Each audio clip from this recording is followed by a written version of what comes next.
everybody, horticulturist Gary Bachman. Time for another daily dose of hort. Well, if you've been following my daily doses and through the years and things I post on social media, you know I love chilies. I love peppers. I love to grow peppers.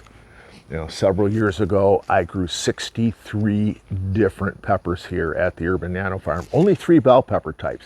The rest are all old genetics, unusual hot peppers. And I wanted to talk about a pepper that's really one of my favorites. You know, it's this classic southern pepper, and this is it. And if you already don't know what it is, it's the Tabasco pepper. You know, that pepper that famous hot sauce is made from. Tabasco is produced right here in the South at Avery Island over in Louisiana. That's a pretty fascinating tour, and seeing how it all works and how they actually produce the Tabasco sauce itself. It's a fermented product in barrels for up to 3 years. It's really cool. But this is a pepper that's really pretty easy to grow for the homeowner in the home garden. You can see I've got, I don't know, there might be, well, there's too many plants. There's probably a dozen pepper plants in here, and you can see how productive they are. I love the way that the colors all change on the pepper, so it becomes it can become an ornamental in your yard too, as well with an edible. And we can see all the different colors. Classically, we're going to pick these peppers when they're this bright red. You know, that's the color that you want. When the growers are growing this for Tabasco, they actually have a color stick that they put up, and so they can match exactly the color that Tabasco wants for their sauce. When they get this nice red color, they almost take on like a smoky taste. They actually can be a little fruity too, and that's an interesting aspect, interesting taste of the Tabasco pepper. Now you can use any of these. You can use the yellows and the oranges. They're all delicious, but to get those good smoky flavors, you wait for the peppers to mature to that bright red. Now, heat-wise, we think Tabasco sauce, man, that's some hot stuff.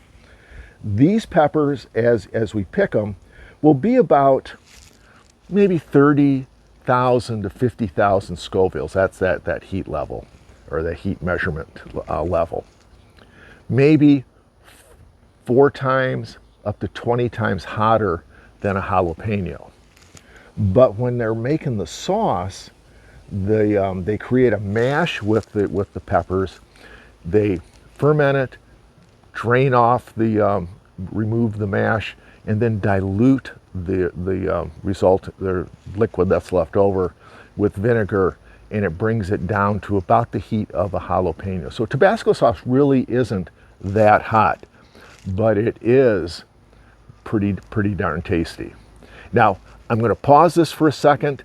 I'm a Monarch testing site for OE, and I don't know if you just saw right there, I have to get my net and I'm going to capture him. I'll be right back. Hey everybody, well, I'm back. I didn't catch that Monarch, though I did catch a really pretty swallowtail that I'm going to go ahead and let loose here. There he goes. Okay, but I got my net now because I know that Monarch will come back, because I've got all these great zinnias growing out here at the farm, and you know, it's going to be like candy to that Monarch. Anyways, where was I at? I was talking about the heat level of the Tabasco pepper. Yeah, 20 times hotter than a jalapeno, but once you make the sauce and dilute it, you're about the same heat as a jalapeno, but you got the great flavor. And one of the things that I'm working on right now is making my own Tabasco sauce. This is a fermented variety. I'm going to do a non-fermented just to see what taste differences there are. And this is kind of fun. This is almost as much fun as making wine, which you also know I like to do. Anyways, Tabasco's really easy to grow. In fact, Tabasco pepper are one of the peppers that I have in my seed store. I'll put a link here in the comments, and you can go check that out.